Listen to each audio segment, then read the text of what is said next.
Para mí es un privilegio poder celebrar con ustedes el 132 aniversario del natalicio del líder social más destacado que ha tenido México en su historia. Lamento, sí, me llama la atención y quiero dejarlo de manifiesto, que los señores y señoras legisladoras, los anfitriones de esta casa, brillen por su ausencia, así como la televisión del Congreso y los medios. Parecería que a nuestros actuales legisladores no les interesa la historia, y esto es terrible porque quien no conoce la historia no puede comprender al país, ni puede legislar, ni puede actuar para sacar adelante los gravísimos problemas que enfrentamos en nuestro presente. Entonces quiero dejar sentada esta ausencia y empezar a reflexionar con ustedes. Les voy a pedir perdón por la voz porque he tenido una bronquitis y entonces voy a tener una voz un poquito desagradable, pero bueno, haré mi mejor esfuerzo. Perdón. Decía yo que Zapata es sin duda el líder social más destacado de la historia de México. De hecho, hay dos personajes únicos en nuestra historia que se han convertido en símbolos no solo nacionales, sino internacionales. En el siglo XIX, Benito Juárez, símbolo de la laicidad y de la defensa de la soberanía nacional frente a la intervención extranjera. Y por esto se le dio por parte de las legislaturas de Colombia y de República Dominicana el llamamiento de Benemérito de las Américas. Y en el siglo XX, Emiliano Zapata es un símbolo nacional e internacional de la defensa de los desheredados, de la defensa del campo, de la lucha agraria.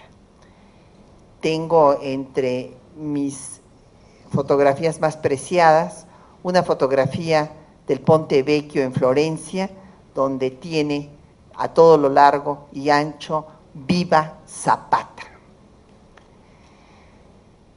Sin embargo, se ha dicho, y es como un lugar común, que el movimiento zapatista, Zapata mismo, pues era un hombre de poca cultura, que su interés y el proyecto de su revolución fue localista y que por lo tanto carecía de un proyecto nacional. Si nosotros leemos las cartas de Zapata, los manifiestos de Zapata, y vemos además todo lo que significó este movimiento para la Revolución Mexicana, podemos constatar que esta afirmación, este lugar común, carece totalmente de verdad. En efecto, tenemos que ver cómo surge el movimiento de Zapata, y hay que recordar que sí, surge de un problema local en Anenecuilco, de cómo habían sido despojados de sus tierras los campesinos indígenas morelenses desde tiempo inmemorial, inclusive antes de las leyes de reforma. Esto es muy importante destacarlo porque en la historiografía neoconservadora, tan de moda en nuestros días, se le ha tratado de achacar a la reforma liberal todos los problemas de las comunidades indígenas de nuestro país. Sin embargo, como hemos podido constatar en varias tesis que se han hecho específicamente sobre la situación de Morelos, ahí nunca entró en vigor la ley Lerdo, por ejemplo, y tenían los problemas de tierras desde antes de que se diera la reforma liberal. Hay una carta muy interesante que Zapata le escribe a fuera su secretario, Robles o Robledo, como le decían, en donde refiere el porqué de su lucha, por qué se lanza a las armas. Esto es muy interesante. Él dice que él y sus antepasados, como además ya lo escuchamos en la anécdota que nos acaba de referir, él y sus antepasados habían luchado con la ley en la mano para que se les regresara lo que era de ellos, pero que no se les hizo justicia. Los poderosos no les hicieron caso y entonces no había otra forma que tomar las armas. Sabía que se les iba a llamar bandidos, etcétera, como en efecto hizo la prensa, acabando por darle a Zapata el nombre de la Tila del Sur. Ciertamente la esencia del movimiento de Zapata, de los zapatistas, está en el plan de Ayala. Y de ahí me gustaría destacar algunos aspectos. El plan de Ayala, que surge contra Madero, curiosamente, a las 3 semanas de que Madero toma posesión, porque Zapata se siente traicionado por ante el acoso que había sufrido por parte de los ejércitos porfiristas en el interregno, en el periodo, en el interregnato de Francisco León de la Barra. Entonces, en efecto, acababa de tomar posesión y a las 3 semanas está lanzando el plan de Ayala y desde luego es mucho más duro con Madero que con Díaz, lo cual realmente parece desproporcionado y solo lo entendemos cuando vemos que se siente que ha sido traicionado por alguien que había mencionado en el plan de San Luis el tema agrario, que por eso Zapata se había unido al movimiento y que después no hizo lo que esperaba que hiciera. Es más, hizo algo que fue prácticamente ofensivo.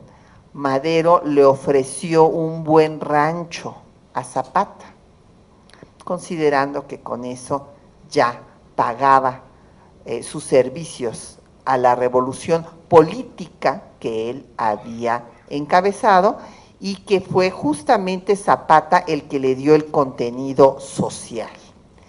Y Zapata le responde que no entró a la revolución para hacerse hacendado, sino para regresarle al pueblo lo que se le ha quitado y que si en algo vale es por la confianza, fíjense, confianza, y aquí vamos a estar haciendo muchas alusiones al presente, porque tiene una vigencia inmensa el pensamiento zapatista.